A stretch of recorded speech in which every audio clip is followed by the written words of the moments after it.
जनजाति का विकास, जनजाति की उन जातियों को जो अभी तक विकास की धारा में नहीं आई थी, उनको विकास की धारा में लाया गया है। संसद के अंदर भी जनजाति विकास के बारे में व्यापक चर्चा हुई, कई विधेयक पारित हुए। मैं कह सकता हूं कि भारत की संसद ने जनजातीय क्षेत्र के विकास और उनके जीवन को परिवर्तन करने के लिए कई कानून भी पारित किए और नीतियां, कार्य योजना भी बनाई, जिससे उनका सामाजिक आर्थिक कल्याण हो सके। उड़ीसा की यह धरती भगवान जगन्नाथ की धरती, जो आध्यात्मिक, धर्म, कला, संस्कृति की धरती है, और दुनिया के अंदर भी उड़ीसा के मूल रहने वाले अलग अलग देशों के अंदर इस भारत की आध्यात्मिक, धर्म, संस्कृति, यहाँ की कार्य संस्कृति, यहाँ की विद्वता, कला, संस्कृति का दुनिया के अंदर नेतृत्व कर रहे हैं।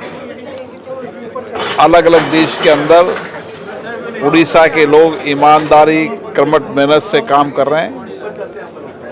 ये सौभाग्य है कि उड़ीसा प्रदेश को प्रवासी भारतीय सम्मेलन आयोजन होगा और दुनिया में रहने वाले उड़ीसा मूल के लोग यहाँ पर आएंगे और उनका उस देश में भी आर्थिक, सामाजिक बदलाव में बहुत बड़ा योगदान है।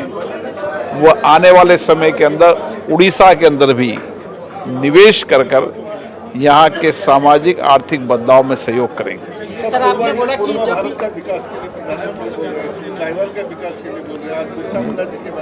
निश्चित रूप से जनजाति का विकास, जनजाति की उन जातियों को जो अभी तक विकास की धारा में नहीं आई थी, उनको विकास की धारा में लाया गया है। संसद के अंदर भी जनजाति विकास के बारे में व्यापक चर्चा हुई, कई विधेयक पारित हुए।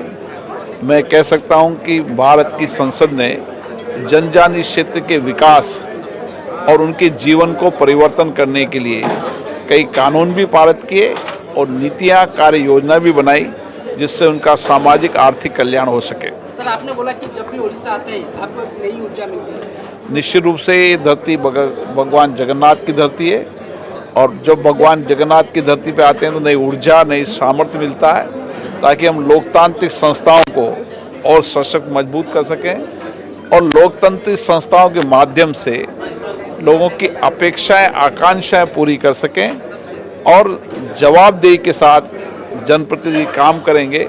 तो मैं कह सकता हूं कि कार्यपालिका पर भी नियंत्रण होगा और कार्यपालिका में भी पारदर्शिता आएगी।